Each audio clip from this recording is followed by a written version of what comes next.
Good afternoon, Sean from Dubai. Good morning in New York.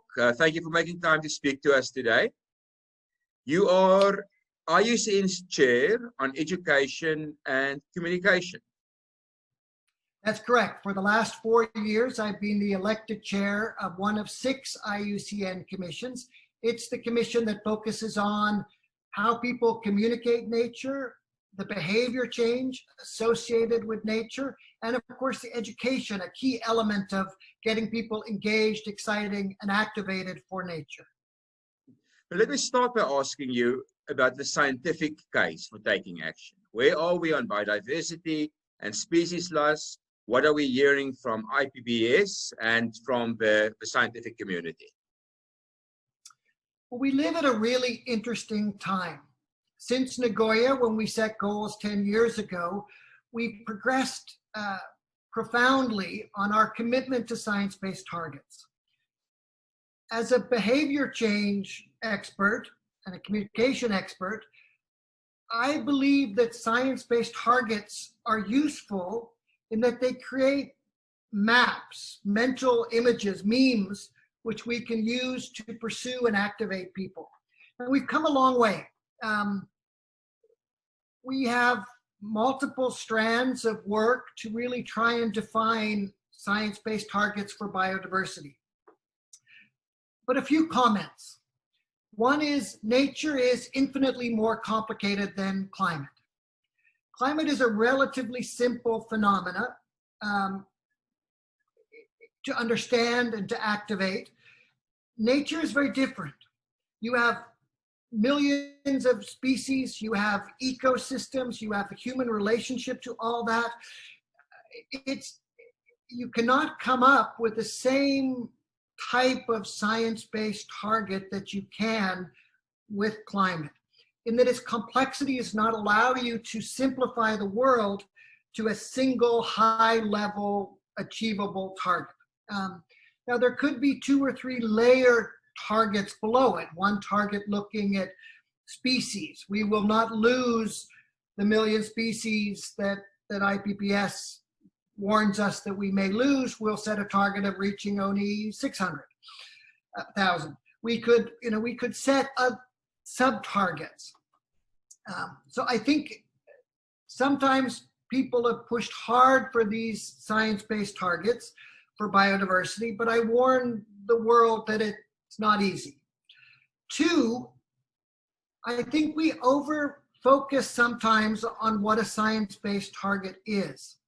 And if we look at the climate change movement, 2 degrees Celsius, 1.5 to stay alive, if you look deeply, these are not actually science-based targets. There's no science that says we need exactly 2% or 1.5%. These are high-level, politically driven, movement-driven, stakeholder-driven, based on science, but there's no science that says it's exactly 2 or exactly 1.5. What they are is high-level mnemonic tools to focus and galvanize the community all in the same direction. So I like, as a communicator, I believe the science-based targets for nature must do what the science-based targets for climate did. They created the energy, they created the worry and excitement, but they also created an action plan to motivate the money, the political will, the aspirations of different stakeholder groups to do something. And that's what I hope this process in the run-up to the next CBD COP will give us. What do you expect for the CBD COP? Will we leave with a commitment, political commitment, to no more species loss after 2030? Is that too much to ask? Well, we live in a super complicated time. The process in the CBD world, which I track very closely, was moving at a good pace. And there was emerging political will, there was emerging a good document that had some exciting framing, and then COVID came. So technically we would have been meeting to wrap this up in 2 or 3 months in China. Now we're talking at least 6 months, maybe more. the upcoming negotiations that were supposed to happen at the SBSTA, the technical meetings in Montreal in 2 months in person, are unlikely now to happen in person. So I think the one thing that's happened is we're slower. This will not be, 2020 was supposed to be the year of biodiversity. No, 2020 is the year of COVID. I hope, though, that 2021 will be the year of biodiversity. And in fact, maybe we'll do it better. Maybe the extra time is valuable to create a stronger document. Maybe COVID reminds us of the importance of our biophysical world and the relationship that nature has with people, because we know that COVID was created out of an animal-human interface in a marketplace, a wet market, so we may be better equipped. I do worry that 2021 will also be the year of recovery. And what we have to do is not just build back better, the UN mantra, but build back greener, build back with nature, build back with biodiversity. But if we can get good targets, political understanding of the important and public understanding of the importance of nature and biodiversity together, with some of that recovery money and political will behind it, maybe 2021 can be a transformational year so that we can reach those 2030 targets on species security, ecosystem and healthier way. So you spoke about translating science into policy targets, which we saw in the climate negotiations, about important rallying call.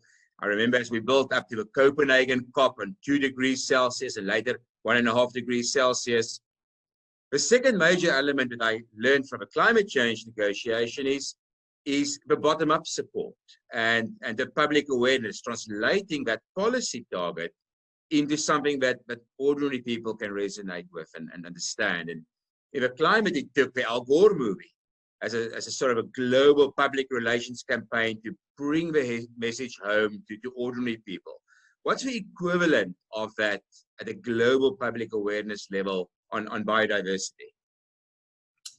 Well, it's kind of ironic.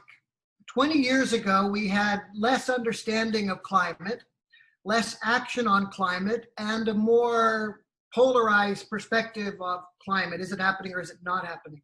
And nature was quite well received and given lots of attention.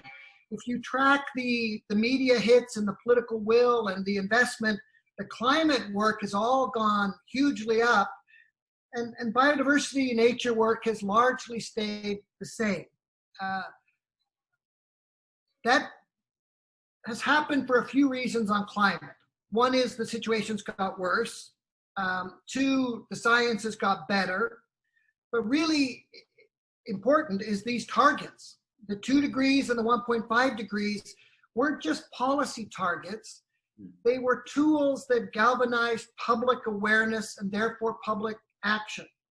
And public action can be the micro behavior of changing the way you shop, changing the way you travel for climate, but it can also be political will, which is very important, who you vote for. I'm in New York, I'm a Canadian, but I live in New York. Last night we had the Democratic convention where Biden accepted his role as the candidate to run against Trump. From a climate change perspective, something very interesting happened. He declared 4 American emergencies, and one of them was climate. That would not have happened 12 years ago. It is one of the 4, along with economy, along with COVID, along with race and social justice, climate change was there. What's not there is nature. What's not there is biodiversity. And we really need to come together as a global community to create that urgency, that understanding that has the people changing the way they shop, travel, but in particular vote, and get our political system aligned to support nature-based shifts at scale. Let's talk a little bit about tourism and this complex relationship between tourism and biodiversity. On the one hand, you need tourism revenue to conserve nature. On the other hand, tourism threatens some biodiversity, and then of course there's also tourism depending very heavily on biodiversity and ecosystem services for its very own survival. Your own Congress of IUCN been postponed because of COVID, and COVID is impacting tourism revenue. How do you see that knock-on impact on conservation and national park systems and so on? Well, first of all, many people don't realize how connected tourism and environmentalism is. And it really has two strands. It has one strand where some tourism is not good for the environment. You know, we can go to places like Cancun where we can go scuba diving and we can see decades of not world-class scuba practice hurting the coral reefs and damaging them. And there's many cases around the world where tourism has not aided the environment. It excites me over the last 20 years, a shift in the public's perception on what a good tourist is. It never occurred to someone 20 years ago to leave no mark, to leave nothing behind, to not throw out garbage, to not touch the local species, to not damage that reef. 20 years ago, a tiny minority of people would even have reflected on this. And we've had a huge shift in consciousness where every single hotel you go to around the world has a little label in the bathroom that says, think about the water, think about the environment, think about the soap, think about what you're using. So I think there's been an incredible evolution in the emotional and responsible tourism sector, and tourists are better. Not all, but better. The other thing that I love is this bottom-up ecotourism, microtourism, green tourism movement we see around the world. If you wanted to go and stay in an eco lodge in Costa Rica 20 years ago, you had 5 or 6 options.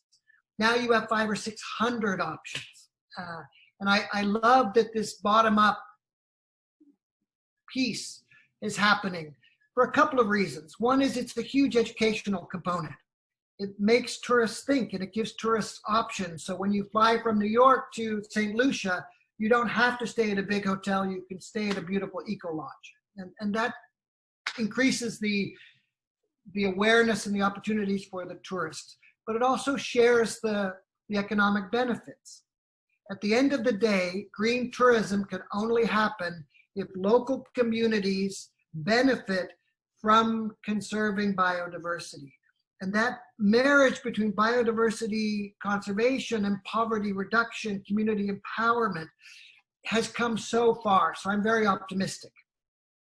Now we're talking about targets though. So I'll just move quickly into targets. One of the things I see emerging in the new text is a deeper looking at production and consumption. And it's been one of the areas in the sustainable development world where we all focus this is important, but almost no one does anything. Because the hardest thing to do is shift the way we produce and shift the way we consume. And tourism is all about production and consumption. When you're a tourist traveling, you are consuming something. And when you're providing local resources, you're producing an eco lodge. And there's a really much deeper commitment to looking at world's production and consumption. And I hope that will bleed into a deeper analysis of what that means for tourism. What are the tax incentives? What are the different mechanisms we can move to create a better tourism regime? And there's some strong indicators emerging that there may be a target around behavior change and production and consumption. As you say, it's a green services export if you do it right, and in particular so for developing countries, developing economies with pristine biodiversity assets, some of them in frontier markets that's still untouched. I mean, I'm very lucky to get to travel before COVID to 20, 30 countries a year. And so I've seen those exotic, beautiful lodges in Botswana, in Kenya, the small ecotourism locations of Laos and Madagascar and Fiji. They are beautiful and they give back. And that real win-win will happen when there is that connectivity. Now, of course, COVID has devastated that, and local communities are devastated around the world, the ones that were dependent on ecotourism. So I hope this Build Back Better builds back for those communities who suffered the most because tourists are not giving them the income that they have in the last 5-10 years. So maybe to conclude, I wanted to ask you about the hashtag Nature for All, the IUCN program, to make that connection between people and nature. And it's one of those intangible values of nature for people, which you should also value in investment decisions and public policy. But maybe tell us a little bit more about how you make those connections. So Nature for All is an IUCN program. It has 400 plus institutional partners, from big international NGOs like World Wildlife Conservation Society, the Nature Conservancy, CI, to small micro NGOs in Latin America, Africa. And it really speaks to something that's often neglected in the biodiversity world and where tourism plays such a big part. And that's the fact that when we connect to nature, when we love nature, we do many things differently. So if I'll use it, if I may, a tourism example. If you go traveling when you're young and your parents take you scuba diving and you see the world of St. Lucia underwater for the first time, it's a special moment. And it connects you to nature in a really profound way. It can happen hunting with your grandparents. It can happen on a school trip where you climb a mountain. It can happen when your mosque, synagogue, temple takes you out on a walk. Now, when you have those connecting moments, something profound happens. You fall in love with nature. You become a nature enthusiast. What this does is it changes a whole bunch of things in your life. Changes the way you educate yourself, changes the way you shop, changes the way you vote, and it changes the way you raise your kids. It's biodiversity climate. We can't create one behavior change at a time. There's too many. You've got to protect penguins and pangolins. You've got to protect mountain ecosystems and mangrove mountain systems. So the only way to get that deep behavior change is to have people emotionally connected to nature, because then they move their behaviors across a suite of activities and engagements. So Nature for All was set up to surface ways that people are helping people fall in love with nature. It's scaling the best practices of how people are encouraging people to connect, and really creating a community of practitioners who are in the business of nature and love. I have as a behavior change communicator, I've run 80, 100 campaigns over the last 10 years. This is one of my favorites because it goes to the deep core values we have. And those values connect us to a different way of thinking of ourselves in the world. And tourism plays a big part of that. Tourism is where we fall in love. Tourism is where we see new nature. Tourism is when we see communities interacting with nature in different ways, and not just in the enjoyment way, but in the livelihood way, in the species human interface way, in wildlife conflict. It helps us understand the world. And culture and heritage, and the new traveler looking for those authentic cultural and heritage experiences as well. Sean, thank you so much for your time this morning. Really appreciate you sharing your insights, and good luck with all your work, from the multilateral negotiations to building the grassroots movement bottom up. Thank you. Thank you. I hope we get to meet at an Eco Lodge somewhere, sometime in the not too distant future. Thank you.